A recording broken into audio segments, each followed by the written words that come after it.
The Scarlet Letter by Nathaniel Hawthorne. Published March 16, 1850. Entered the public domain, 1864. Chapter 6. Pearl. We have as yet hardly spoken of the infant, that little creature whose innocent life had sprung, by the inscrutable decree of Providence, a lovely and immortal flower, out of the rank luxuriance of a guilty passion. How strange it seemed to the sad woman as she watched the growth, and the beauty that became every day more brilliant, and the intelligence that threw its quivering sunshine over the tiny features of this child, her Pearl. For so had Hester called her, not as a name expressive of her aspect, which had nothing of the calm, white, unimpassioned luster that would be indicated by the comparison, but she named the infant Pearl, as being of great price, purchased with all she had, her mother's only treasure. How strange indeed! Man had marked this woman's sin by a scarlet letter, which had such potent and disastrous efficacy that no human sympathy could reach her, save it were sinful like herself. God, as a direct consequence of the sin which man thus punished, had given her a lovely child, whose place was on the same dishonored bosom, to connect her parent forever with the race and descent of mortals, and to be finally a blessed soul in heaven. Yet these thoughts affected Hester Prynne less with hope than apprehension. She knew that her deed had been evil. She could have no faith, therefore, that its result would be for good.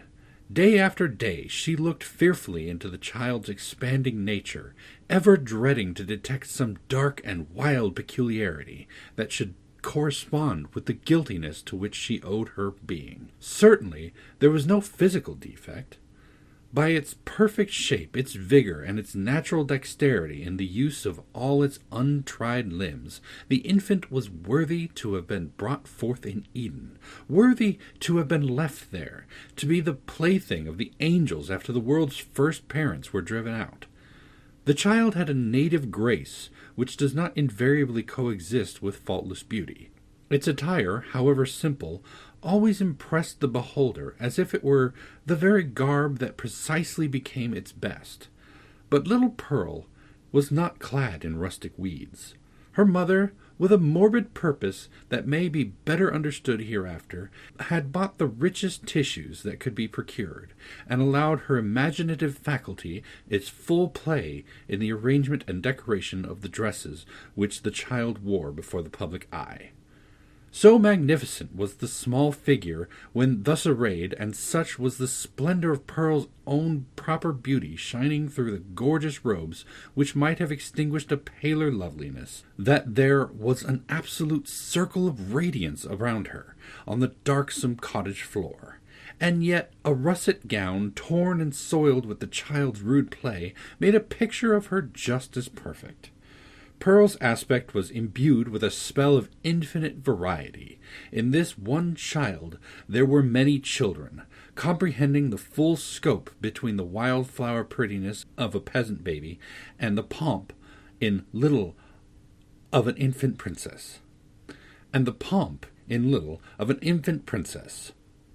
Throughout all, however, there was a trait of passion, a certain depth of hue, which she never lost, as if in any of her changes she had grown fainter or paler, she would have ceased to be herself. It would have been no longer Pearl. This outward mutability indicated, and did not more than fairly express, the various properties of her inner life.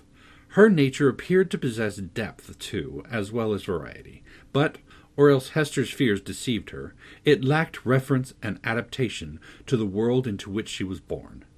The child could not be made amenable to rules. In giving her existence a great law had been broken, and the result was a being whose elements were perhaps beautiful and brilliant, but all in disorder, or with an order peculiar to themselves, amidst which the point of variety and arrangement was difficult or impossible to be discovered. Hester could only account for the child's character, and even then most vaguely and imperfectly, by recalling what she herself had been during that momentous period while Pearl was imbibing her soul from the spiritual world, and her bodily frame from its material of earth. The mother's impassioned state had been the medium through which were transmitted to the unborn infant the rays of its moral life. And however white and clear originally they had taken the deep stains of crimson and gold, the fiery luster, the black shadow, and the untempered light of the intervening substance. Above all, the warfare of Hester's spirit, at which epoch was perpetuated in Pearl.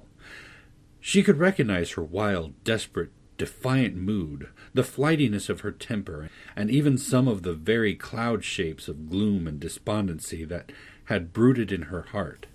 They were now illuminated by the morning radiance of a young child's disposition, but, later in the day, of earthly existence, might be prolific of the storm and whirlwind. The discipline of the family, in those days, was of a far more rigid kind than now. The frown, the harsh rebuke, the frequent application of the rod, rejoined by scriptural authority, were used not merely in the way of punishment for actual offences, but as a wholesome regimen for the growth and promotion of all childish virtues. Hester Prynne, nevertheless, the lonely mother of this one child, ran little risk of erring on the side of undue severity. Mindful, however, of her own errors and misfortunes, she early sought to impose a tender but strict control over the infant immortality that was committed to her charge. But the task was beyond her skill.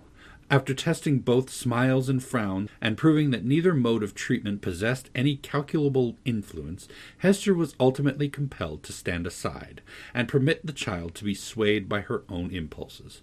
Physical compulsion or restraint was effectual, of course, while it lasted.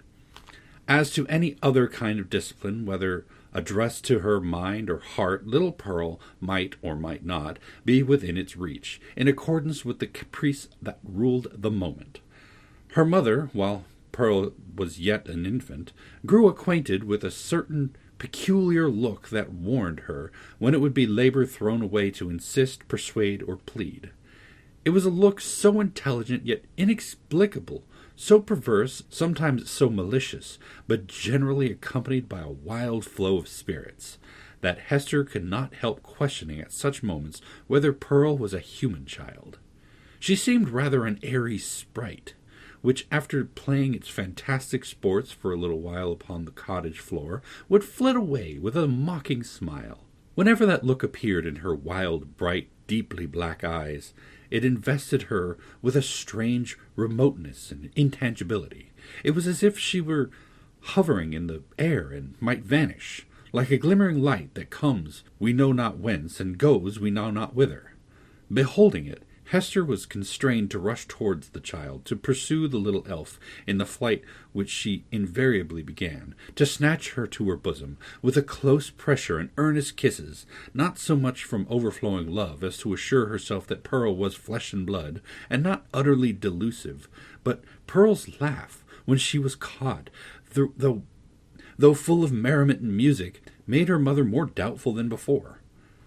Heart-smitten at this bewildering and baffling spell that so often came between herself and her sole treasure, whom she had bought so dear and who was all her world, Hester sometimes burst into passionate tears. Then, perhaps, for there was no foreseeing how it might affect her, Pearl would frown, and clench her little fist, and harden her small features into a stern, unsympathizing look of discontent. Not seldom she would laugh anew, and louder than before, like a thing incapable and unintelligent of human sorrow. Or, but this was more rarely happened, she would be convulsed with a rage of grief, and sob out her love for her mother in broken words, and seem intent on proving that she had a heart by breaking it. Yet Hester was hardly safe in confiding herself to that gusty tenderness. It passed as suddenly as it came. Brooding over all these matters, the mother felt like one who was evoked of spirit, but by some irregularity in the process of conjuration has failed to win the master word that should control this new and incomprehensible intelligence. Her only real comfort was when the child lay in the placidity of sleep.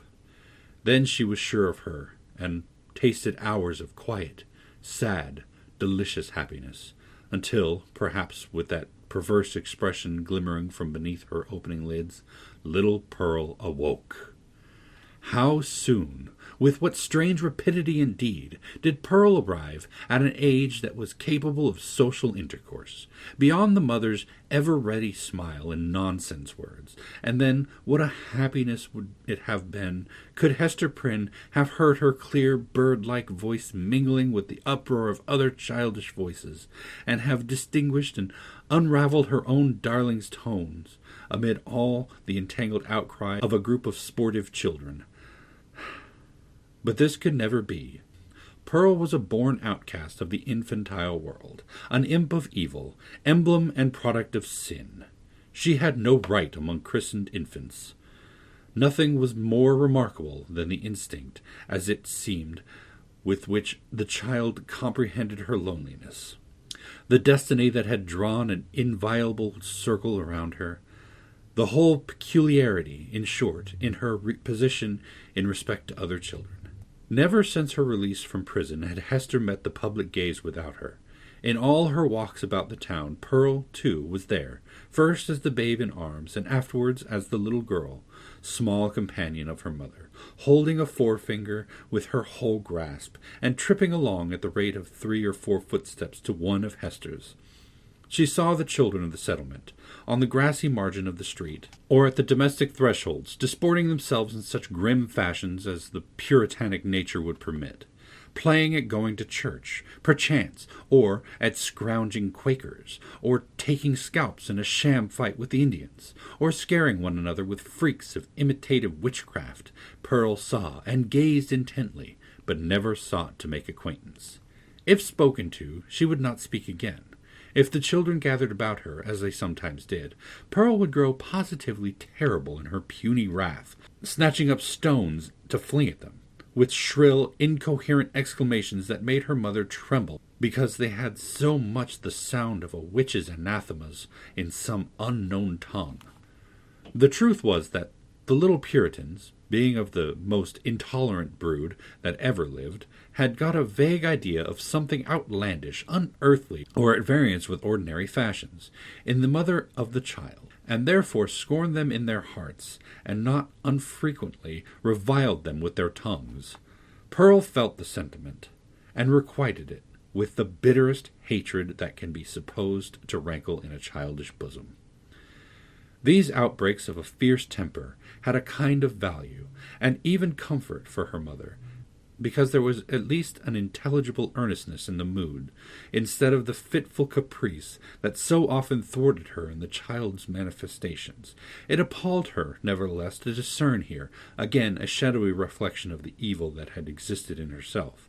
All this enmity and passion had Pearl inherited, by inalienable right, out of Hester's heart. Mother and daughter stood together in the same circle of seclusion from human society, and in the nature of the child seemed to be perpetuated those unquiet elements that had distracted Hester Prynne before Pearl's birth, but had since begun to be soothed away by the softening influences of maternity. At home, within and around her mother's cottage, Pearl wanted not a wide and various circle of acquaintance. The spell of life went forth from her creative spirit and communicated itself to 1,000 objects, as a torch kindles a flame wherever it may be applied. The unlikeliest materials, a stick, a bunch of rags, a flower, were the puppets of Pearl's witchcraft, and, without undergoing any outward change, became spiritually adapted to whatever drama occupied the stage of her inner world. Her one baby voice served a multitude of imaginary personages, old and young, to talk withal. The pine trees aged black and solemn, and flinging groans and other melancholy utterances on the breeze needed little transformation to figure as Puritan elders. The ugliest weeds of the garden were the children, whom Pearl smote down and uprooted most unmercifully. It was wonderful, the vast variety of forms into which she threw her intellect, with no continuity, indeed, but darting up and dancing, always in a state of perpetual activity, soon sinking down as if exhausted by so rapid and feverish a tide of life, and succeeded by other shapes of similar wild energy. It was like nothing so much as the phantasmagoric play of the northern lights. In the mere exercise of the fancy, however, and the sportiveness of a growing mind, there might be little more than was observable in other children of bright faculties, except as Pearl, in the dearth of human playmates, was thrown more upon the visionary throng which she created. The singularity lay in the hostile feelings with which the child regarded all these offspring of her own heart and mind. She never created a friend, but seemed always to be sowing broadcast the dragon's teeth, whence sprung a harvest of armed enemies against whom she rushed to battle. It was inexpressibly sad. Then what depth of sorrow to a mother who felt in her own heart the cause, to observe in one so young this constant recognition of an adverse world, and so fierce a training of the energies that were to make good her cause in the contest that must ensue.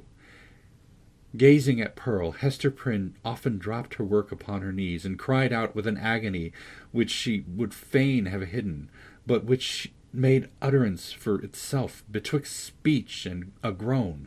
"O Father in heaven, if thou art still my Father, what is this being which I have brought into the world?" And Pearl, overhearing the ejaculation, or aware, though, some more subtle channel of those throbs of anguish, would turn her vivid and beautiful little face upon her mother, smile with sprite-like intelligence, and resume her play. One peculiarity of the child's deportment remains yet to be told.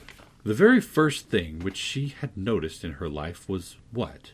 Not the mother's smile responding to it, as other babies do, by that faint embryo smile of the little mouth, remembered so doubtfully afterwards, and with such fond discussions whether it was indeed a smile. By no means. But that first object of which Pearl seemed to become aware was, shall we say it, the Scarlet Letter on Hester's bosom. One day, as her mother stooped over the cradle, the infant's eyes had been caught by the glimmering of the gold embroidery about the letter, and, putting up her little hand, she grasped at it, smiling, not doubtfully, but with a decided gleam that gave her face the look of a much older child.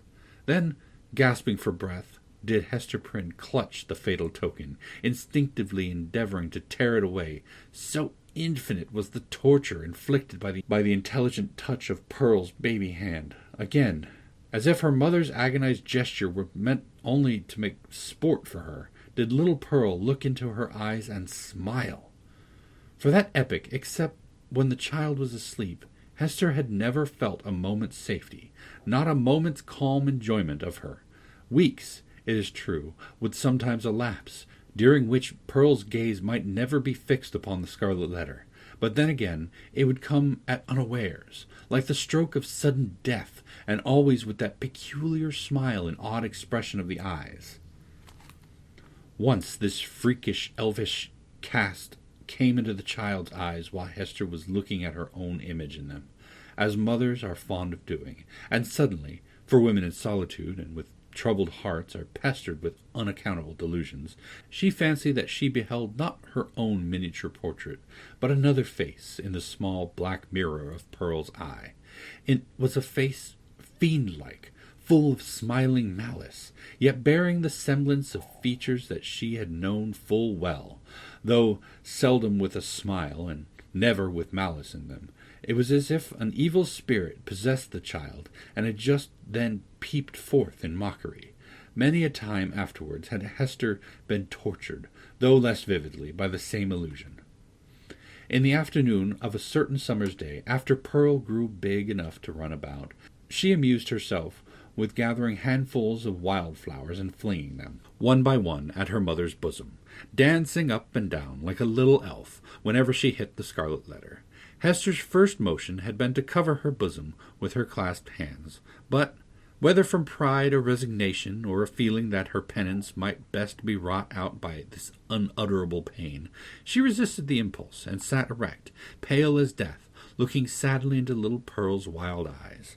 Still came the battery of flowers, almost invariably hitting the mark, and covering the mother's breast with hurts for which she could find no balm in this world, nor knew how to seek it in another. At last, her shot being all expended, the child stood still and gazed at Hester, with that little laughing image of a fiend peeping out, or, whether it peeped or no, her mother so imagined it, from that unsearchable abyss of her black eyes. "Child, what art thou?" cried the mother. "Oh, I'm your little Pearl," answered the child. But while she said it, Pearl laughed and began to dance up and down with the humorsome gesticulation of a little imp whose next freak might be to fly up the chimney. "Art thou my child, in very truth?" asked Hester. Nor did she put the question altogether idly, but for the moment with a portion of genuine earnestness, for such was Pearl's wonderful intelligence that her mother half doubted whether she were not acquainted with the secret spell of her existence, and might not now reveal herself. "Yes, I am little Pearl," repeated the child, continuing her antics. "Thou art not my child, thou art no Pearl of mine," said the mother, half playfully, for it was often the case that sportive impulse came over her in the midst of her deepest suffering. "Tell me, then, what thou art, and who sent thee hither." "Tell me, mother," said the child seriously, coming up to Hester and pressing herself close to her knees. "Do thou tell me." "Thy heavenly Father sent thee," answered Hester Prynne. But she said it with a hesitation that did not escape the acuteness of the child.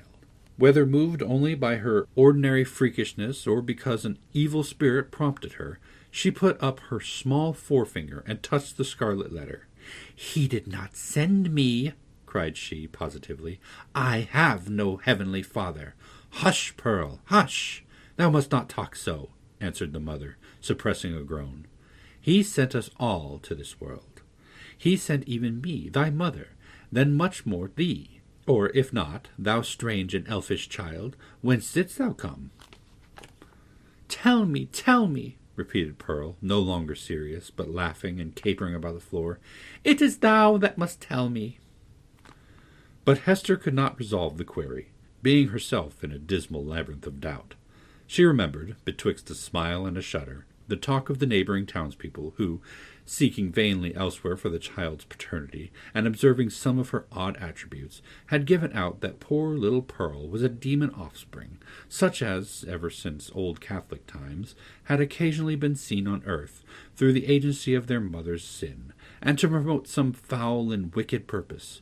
Luther, according to the scandal of his monkish enemies, was a brat of that hellish breed. Nor was Pearl the only child to whom this inauspicious origin was assigned among the New England Puritans. End of chapter 6.